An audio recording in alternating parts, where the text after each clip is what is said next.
আসসালামু আলাইকুম এভরিওয়ান, আশা করি সবাই ভালো আছেন। তো প্রথম ভিডিওতে আপনাদের দেখাইছিলাম যে আমাদের জয়পুরহাট সুগার মিলের ইতিহাস এবং ঐতিহ্য। তো আজকের ভিডিওতে আপনাদের দেখাবো কিভাবে জয়পুরহাট সুগার মিলে চিনি তৈরি করা হয়। তো প্রথমে বিভিন্ন কেন্দ্র থেকে আগগুলোকে সংগ্রহ করা হয়। আগগুলোকে সংগ্রহ করার পরে এখানে আগগুলোকে একটা কনভেয়ার বেল্টে ফালানো হয়। সেই কনভেয়ার বেল্টে ফালানোর ফলে এখান থেকে টোটাল আমাদের সুগার মিলে প্রবেশ করে আগগুলো। তো এই কনভেয়ার বেল্টটা একদম টোটালি আমাদের বাইরে থেকে দেওয়া আছে। তো ফাইনালি তারপর আগগুলোকে বিভিন্ন ব্লেডের মাধ্যমে টুকরো টুকরো করা হয়। টুকরো টুকরো করে একটা মল্টের মতো তৈরি করা হয়। সেই মল্টগুলো এসে পাইপলাইনের মাধ্যমে আমাদের একটা হাউজে জমা হয়। সেখান থেকে কনভেয়ার বেল্টের মাধ্যমেই পুরো প্রসেসটা কমপ্লিট করা হয়। তো এই মল্টগুলো পরবর্তী প্রসেসের জন্য চলে যায়। তো এখানে এসে আপনার রসগুলোকে টোটালি আলাদা করা হয় এবং মল্টগুলোকেও আলাদা করা হয়।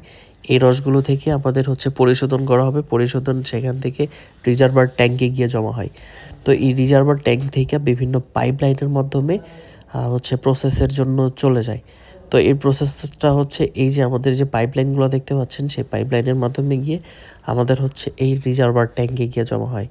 তো এই ট্যাঙ্কগুলো থেকে আমরা পরবর্তী পদক্ষেপগুলো দেখতে পাবো।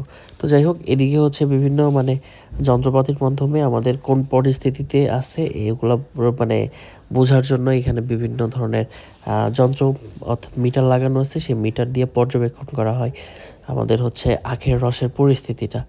তো সেখান থেকে আমাদের এক্সট্রা যে ওই যে মল্টগুলো আছে সেগুলো বাহিরের ডাস্টবিনে গিয়ে জমা হয়। তো কনভেয়ার বেল্টের ধারণ ক্ষমতা খুবই কম, তাই আস্তে আস্তে এই প্রসেসটা চলতে থাকে। তো তারপরে বয়লারে আগুন দেওয়া হয়, সেখান থেকে হিট তৈরি করা হয়। তো এই স্টিমটাকে নিয়ে পরবর্তী পদক্ষেপগুলো।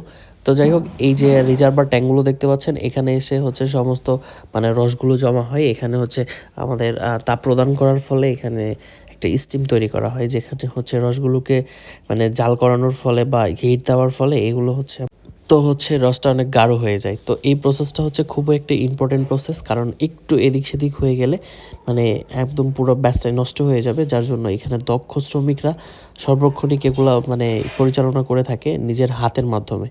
তো এখানে আমাদের রসের কোন পর্যায়ে বা আমাদের রসটা এখন কোন পর্যায়ে আছে ঘনত্বটা পরীক্ষা করা হয়।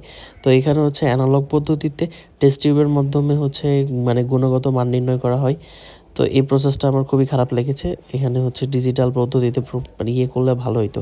তো যাই হোক, এখন এখানে এসে বাহিরের যে চিনিটা জাল হইলো রিজার্ভার ট্যাঙ্ক থেকে এই হাউজে জমা হয়। এই হাউজে আমাদের এখান থেকে চিনির দানাগুলোকে প্রসেস করা হয়। আর এক পাশে গুড় বা ওই যে চিটা গুড় যেটা বলে গরুকে খাওয়ানোর জন্য, ওটা আরেক পাশে গিয়ে জমা হয়।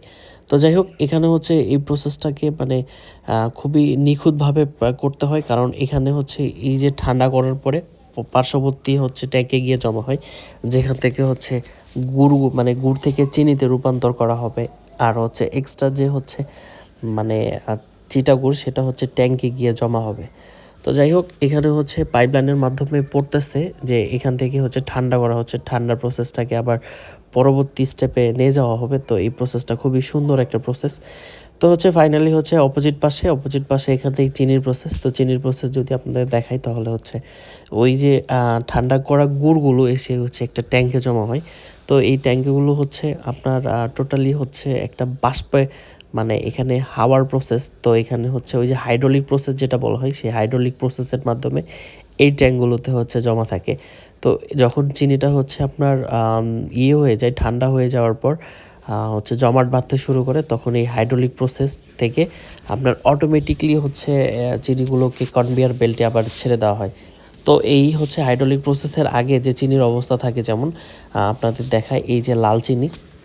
তো এই লাল চিনিটাকে ফ্যানের মাধ্যমে বিভিন্ন সার্কুলারের মাধ্যমে এটাকে পরিশোধন করা হয়। পরিশোধন করার পরে এটা সাদা চিনিতে রূপান্তর করা হয়। কিন্তু সত্যি কথা বলতে এই লাল চিনিটার সব থেকে টেস্ট বেশি, এবং এই লাল চিনিটাই আঞ্চলিকতায় অনেক জনপ্রিয়। তো যাই হোক, এই লাল চিনি আমাদের জন্য বেশি ক্ষতিকর না, এই লাল চিনি খাওয়া ভালো। তো এই প্রসেসটা হওয়ার পরে আমাদের টোটাল একদম মেইন প্রসেস যেটা সেখানে আমাদের চিনি বের হওয়ার প্রসেস। তো এই যে নেটের মাধ্যমে আমাদের চিনিটা আস্তে আস্তে গিয়ে জমা হাউজে, যেখান থেকে প্যাকেজিং করা হয়। তো আজকের ভিডিও এই পর্যন্তই। আমাদের এই চিনির প্রসেসটা যদি আপনার ভালো লাগে থাকে, আমাদের জয়প্রকাশ সুগার মিল যদি আপনাদের ভালো লাগে থাকে, অবশ্যই আমাদের জয়প্রকাশ সুগার মিলে ভিজিট করবেন আপনারা। সবাই ভালো থাকবেন, সুস্থ থাকবেন। আল্লাহ।